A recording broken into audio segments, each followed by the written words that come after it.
መጻመድ ድኺ ብኻልእ ትጓል ምንዳድ ጀሚሩኒሁ ማለት ጠጠው ኢልክ ክትሓስብኒኪ ካልእ ትጓል አናዲዳቶኒያ ማለት ልቡ አብዛ ጓልኒሁ ማለት እዩ። ኣብ ህይወቱ ክተሐጉሶን ክተናድዶን ትኽእል ጓል ንስኺ ጥራይ ክትኾነኒኪ። ሓደ ጓላት ትሽወደኦ ነገር እንዮ መጻመድ ድኺ ምሳኽኒሁ ማለት ልቡ ምሳኽ እዩ ማለት አይኾን። መጻመድ ድኺ ለኣኻ ሓቂፉ ይሓድርሎ ማለት ወይ ድማ ዛንበይተይ ፍቕረይ ወለላይ ይብለክሎ ማለት ልቡ at the same time ከምዚ ዝብለክ ዘሎ ይሓስብሎ ማለት አይኾን። ሰላማት ኩራት ተኸታተልተይ ልማዓንቲ ለሃምቲ ልሙድ ብፍቕራዊ ህይወትክን ክጠቅም እዩ ኢለ ለሓሰብክዎ ሓሳብ ሒዘልክን መፅአኒ ኢኹ። እዚ ቪድዮ እዚ ክሳብ መወዳእታ ብምክትታል ካብዚ ቪድዮ ተረባሕቲ ክትኾና ግብዣ እዩ። ለዚ ቻናል ሓደሽቲ ዝኾንክን ግን እዚ ቻናል ሰብስክራይብ ላገበርክን ቤተሰብ ንክትኾና ይጋብዘክን ኣለኹ። ልማዓንቲ ሒዘልክ ለመጻእኹ ሓሳብ መጻመድ ድኺ ብኮርዐልክ እንድሕር ትደሊ ኮይንክ መጻመድ ድኺ ካብ ልቡ ፕራውድ ክገብር እንድሕር ትደሊ ኮይንክ በኣኺ እዘን ኸዚ ልነግረክ ነገር ክተንጸባርቕን ክትርእዮን ግዴታ ነይኪ። ምክንያቱም ሁሉም ፍቅረኛ ለለዎም ሰባት ተሓጒሶም ኣይነብሩ። ሁሉም ኣብ ሪሌሽን ዘለዉ ሰባት ንኻልእ ትጓል ኣይጥምቱም ማለት ኣይኾነን። ነገር ግን ኸዚ ልነግረክ ሚስጥር እንድሕር ሰሚዕኽዮ ኮይንኺ ብርግጠኝነት ልቡን ኣፉን መዓረ ንክኾነልክ ትገብሩ ኢኺ። እትና መጀመርያ ሚስጥር ኣብ ቅድሚኡ ንኻልኦት ኣወዳት ንዓቐዮም በቃ ንዓቐዮም ማለት እዚ ክብለክ ተለኹ ዘፍቅሩኺ ዝፈትውኺ ወይ ድማ ፖስት ኣብ ዝገበርክሉ ግዜ ንሳቶም ላይክ ኮመንት ዝገብሩልክስ ኣወዳት ክህልው ይኽእሉ እዮም። ንዞም ሰባት ቫልዩ ከም ዘይትገብሩ እዮምን ኣወዳት ከም ዝትጸልን ነገር ግን ኣብ ዙርያኺ ኣወዳት ከም ዘለውን ክሓስብ ግበር እዮም። ንሱ ሽዑ ብብዙሓት ኣወዳት ተኸቢባ እናሃለየት ንዓይ መሪፃኒያ ብብዙሓት ኣማራፅ እናሃለያ ነገር ግን ምሳየላ ኢሉ ናይኺ ምህላው ቫልዩ ንክገብሩ ወይ ድማ ናትኺ ህይወት ንከኽብሩ ወይ ድማ በዓኸ ንክኾርዕ ትገብሩ ኢኺ። ሓደ ኣወዳት ኣብ ኢዶም ዘሎ ነገር ይንዕቑ እዮም። ኣብ ኢዶም ዘሎ ነገር ቫልዩ ኣይገብሩ። ስለዚ እዚ ነገር እዚ እተወገድሉ ሚስጥር ብዚ እዩ። ኣወዳት ትንዕቐዮም ግን ኣብ ዙርያኻ ኣወዳት ከም ዘለዉ ድማ ንክሓስብ ክትገብሩ እዮም ኢኪ። ኣብቲ ሽዑ ሰዓት ንዓኺ የኽብረኪ በኣኺ ይኾርዕ። ምክንያቱም መጻመደይ ፍቅረኛይ ብብዙሓት ኣወዳት ተደላይቲ እያ ኢሉ ንክሓስብ ስለ ትገብሩ እዮም።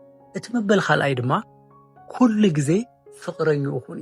ሓዳር ግበሪ ኣይትግበሪ፣ ኣብ ሪሌሽን ሃሊ ኣይትሃሊ። ሪሌሽን ካብ ትምስርቱ ፍቅራዊ ህይወት ካብ ትምስርቱ 1 ዓመት ክኾነኩም ይኽእል እዩ፣ 2 3 4 5 ዓመት ክኾነኩም ይኽእል እዩ፣ ዝተፈላለዩ ነዊሕ ግዜ ክህሉ ይኽእል እዩ።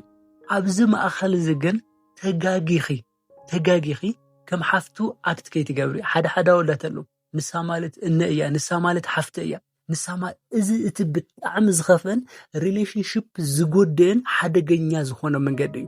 ምክንያቱም እዞም ኸዚ ዝጠቐስኩሉ መንገዲ እንድሕር ትኸድዮም ኣለኽ ኮይንኺ ኣብ ዝኾነ ሰዓት ንዕኡ ልቡ ንከማልል ናይ ምግባር ዓቕምኺ ይዳኸመሎ ማለት እዩ። መቸም ከም እትፈልጥዮ ብሓፍቱ ወይ ብንኡ ክማልል ኣይኽእልን። ሓፍቱ ንኡ ዝፈትየሉ መንገዲ ኣሎ። ናብ ምንም ክኸዶ ይኽእሉን ግን እሱ ዝደልዮ ክኸውን ይኽእል እዩ። ልክዕ ከምዚ ዓይነት ስምዒት ንከይሰምዖ ኩል ጊዜ ፍቅረኛኡ ክትኾነኒ ኢኪ። ሓዳር ግበርሉ ኣይተግበርሉ ብዘይገድስ ኣብ ፍቅሪ ብዙሕ ብልጸናሕኹም ቁፅሪ ንክለምደክ ክትገብሩ የብልኽን። ኩል ጊዜ ከም ፍቅረኛኺ ኩል ጊዜ ከም ፍቅረኛኡ ትሪት ክትገብሩ የኒኪ። እዚ ምስ ገበርኺ ንስኽን ንሱን ከይተረድአኩም ናይ ፍቅሪ ሓይሊ ናይ ፍቅሪ ኢነርጂ ውሽጥኹም ኣዳፕት እናገበረ ምስ ዝኸድ ብስምዒት ዓብዪ ምትእስሳር ይፈጥረልኩም እዩ። ስለዚ ሓፍተይ ኣነ ሓውኺ ከስታወሰኪ ፍቅረኛኺ ሓውኺ የኾን፣ ፍቅረኛኺ ሓፍቱ የኾንኺ፣ ልፍቅረኛኺ እንኡ የኾንኺ፣ ልፍቅረኛኺ በቃ ቤተሰብ የኾንኺ፣ እስኺ መጻምድና መጻምዲ ኢኺ። ስለዚ ኩሉ ግዜ ከም ፍቅረኛው ትሪት ንክገብረኪ ባይታ ክትፈጥር ክትኽእልኒ። ኣብዚ ግዜ ንሱ በኣኸ ዘለዎ ስምዒት በኣኸ ዘለዎ ኩርዓት ክንዲ ገለ ይኾነልክ ማለት እዩ። እቲ መበል ሳልሳይ ድማ ናይ ባዕሉ ግዜ ሃብዮ። ንሕና ወዳት ብተፈጥሮ ነፃነት ንፈቱ ኢና፣ ፍሪደም ንፈቱ ኢና። ንክርድአኪ ብቐሊል መንገዲ ከረድአኪ ኣብዛሓኙ ዓለም ዝተፈላለዩ ሃገራት እስር ቤት ኣለዎም እዮም። ኣብቲ እስር ቤት ዝኣትዩ መብዛሕትኦም 98 ሚእታዊ ኣወዳት እዮም።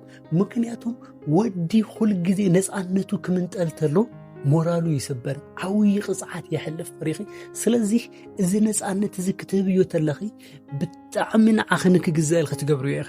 ኣይነው ይርድአኪ ብዙሓት ኣወዳት ነፃነት ክወሃቡ ተለዉ ቺት ናይ ምግባር ዓቕሞም ሰፊሕ እዩ ዝብል ስጋት ከም ዝህልወኪ ይፈልጥ እየ።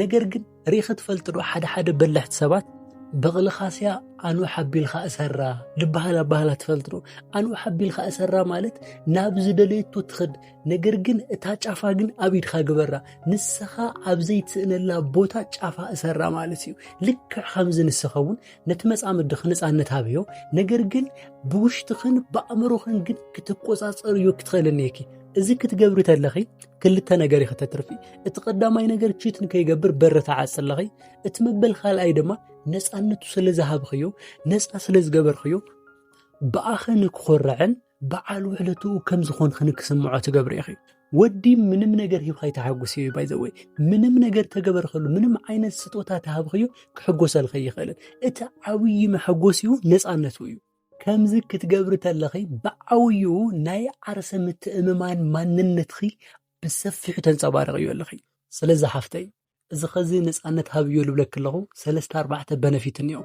اتنا مجمرة بآخر كخور عز جبرو ناس أن تسلز راكب اتمبل خال أي دما ناي بحال عرس أمنت ويدوم بعرس خزلك متأممان نفرد دوت جبري خي اتمبل سال سايدله بعلو علتو كم زخون خنك سمعات جبري خي سلزي ناس أن تهابيو جن تقصاصريو اتمبل رابع عيلله بسمعت بسالخوني بسمعت بسالخونه مالت مسامت دخي قديتا كساب زناغرتي قديتا هابن كساب زبلكي قديتا حازينو مسيو لمنتا اي خدي تردئني كساب زبلكي ايتصبئ حدا نغرات كلهم قانقان يهوميو سمعتنا يبحلو زخونه لانجوج يهوي سلازي بسمعت مرددا ابزبحال بوتا نسخ صبللي كتركبك تخلنيكي مكنياتهم كل ነገር አይዝረብን كل ነገር አይحተትን كل ነገር ሀብኒ አይባሃልን ስለዚህ በስምዒት ከተረዳድ እዮም ዝግበአክ ነገራት ብሙሎም ጠየቀኪ ከሐተተኪ አፋውጽዩ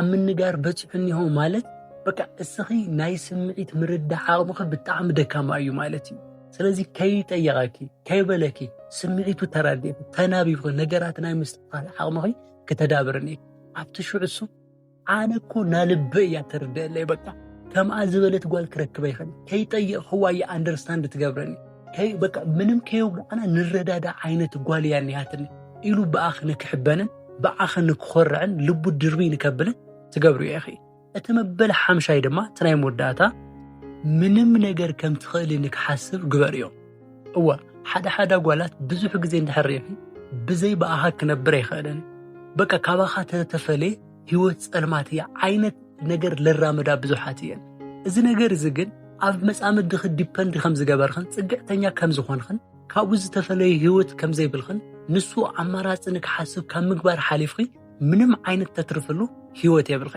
ነገር ግን በአንጻሩ መጻምድ ድኺ ምስኡ ዘለክ ነገር ፍቕርን ጥራይ እምበር ብዘይብኡ እትነብርሉ ብዙሕ ዓይነት መንገዲ ከም ዘሎ ብዘይብኡ ህይወት ከም ዝቕጽል ንክፈልጥ ምግባር بعرسخ زلك متأممان قوليهون كراين أنكارا نتخنك فلتن تقبروا يا أخي سلزة حفتي أو زور يا أخي ترئيهم للخ ريليشنشيب للهم سبات بمولهم بريليشنشيبهم حقوساتيهم بفقراوي هيوتهم حقوساتيهم مالت عايخواني سلزي فقراوي هيوتخي تعملك خول فقراوي هيوتخي مسارة سرن زلون عينة نكخون الخند حرت دالي خوينخي فقراوي هيوتخي بتبابك تمرحيوك تخلنيكي مسامد دخل نكورعك تقبروا يانيكي هو مسامد دخل بآخو خوريعني هو مالت كل نجار توديوني هو مالتيو نسقي أبزدلخيو ساعات نابزدلخيو كم زخدلخن كم مزازلخن كتفلتنيكي نالو ما عند حسابي زينينو كسام مودات هم سايسلل صنحخن يغني لي እዚ ቪዲዮ እንድሕር ጠቂሙ ከን ኮይኑ ላይክ ሼር ምግባር ከይትረሳዓ ለዚ ቻናል ሓደሽቲ ትኾኑኹን ግን እዚ ቻናል ሰብስክራይብ ላገበርኹም ቤተሰብ ንክትኾናን ብፍቕሪ ጋብዘክን ኣለኹ ኣብ ልቕፅል ቪድዮ ክሳብ ንራኸብ ሰላም